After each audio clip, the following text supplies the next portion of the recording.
Welcome to the Sandler Training Hour. You're with your hosts, Jim and Jason Stevens. And Jim, one of the two techniques that we use at Sandler Training is this thing called the pattern interrupt. And the pattern interrupt is doing what the other party doesn't really expect. And it's something that is worth paying attention to as it shows up because you can plan what pattern interrupts you do, but one of the questions to ask is what does it look like when someone performs a pattern interrupt on you? And really, a pattern interrupt, as we define it through Sandler, is doing something other than what is expected. So, what are some examples that pop to your mind when you're thinking, oh, that's a good way to describe a pattern interrupt? Well, we were just talking before we jumped on this call about cold calling and prospecting, and Mm, and a pattern interrupt there is opening with some version of, "Hey, this is a cold call. Do you want to hang up?" yeah, I've used that many times, and it's hilarious because most people laugh and then they say, "No, go ahead." And then I deliver my 30-second commercial and I get a gold star for courage. I mean, it's it's interrupting the nobody expects you to declare that it's a cold call and then invite you to hang up on them. yeah. Part of the pattern in a cold calling is really you're giving the other person permission to try and figure out their way out of the conversation. So the Yeah. pattern interrupt is declaring, listen, this is the type of call that you don't want. And Because you don't want it. I've had a fair number of people say, yes, we should hang up. Yep.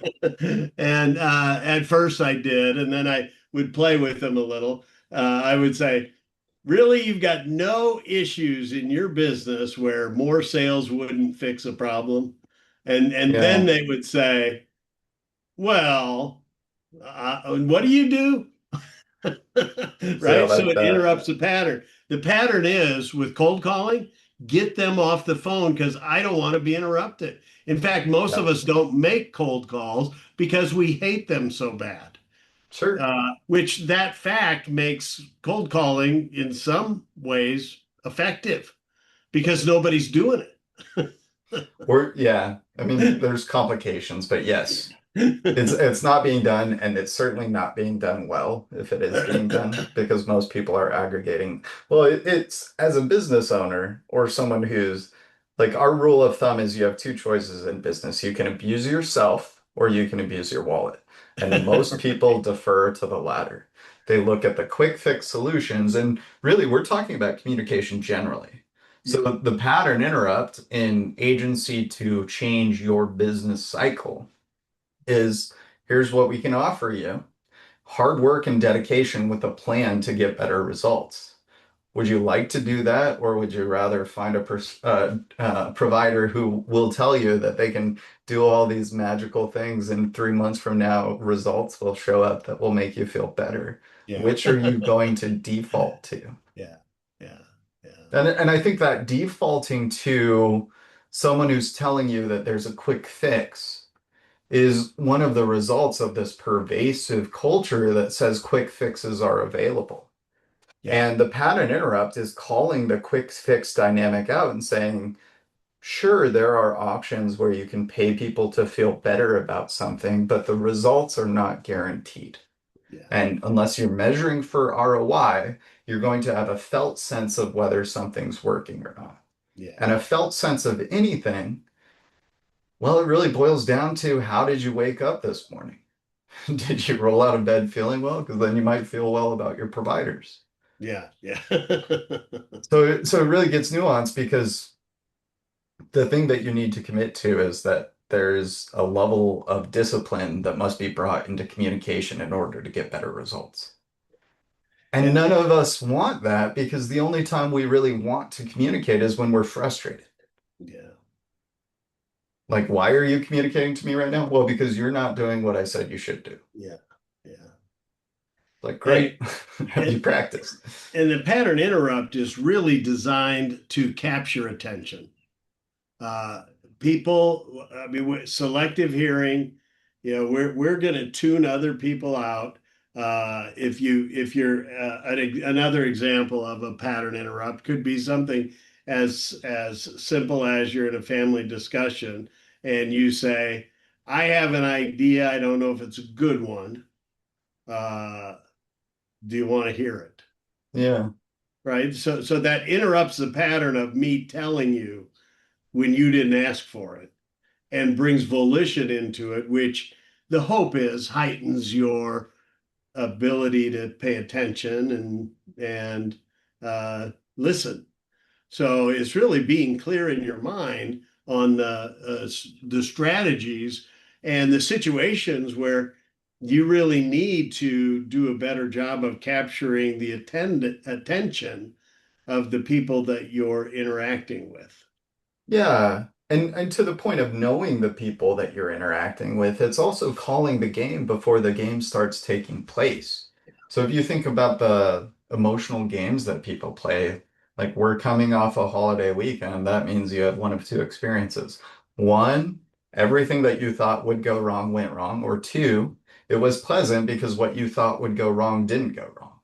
But the underlying expectation was that we had an expectation that things were going to go poorly because Yeah, historical context suggests they go poorly in situations like this. yeah, right. So then it's like, well, what's a better plan? Yeah. Is it to talk about the thing that we're worried about before the thing that we're worried about shows up to do a diagnostic at that point? I think so.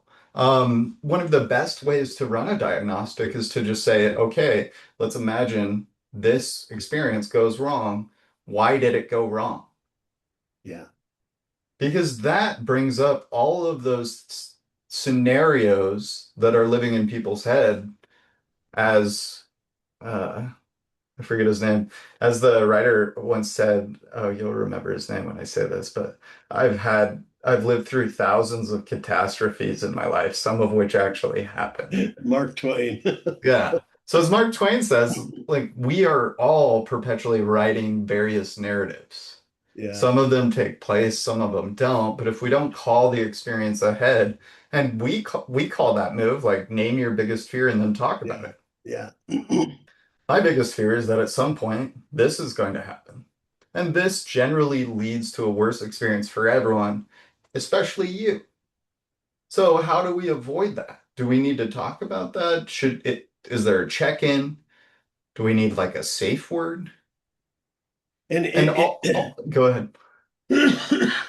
if you parse out what Jason just did there, he used pattern interrupt to set an upfront contract on how to communicate regarding a specific subject to achieve a commonly desired outcome that has not yet been voiced or focused on.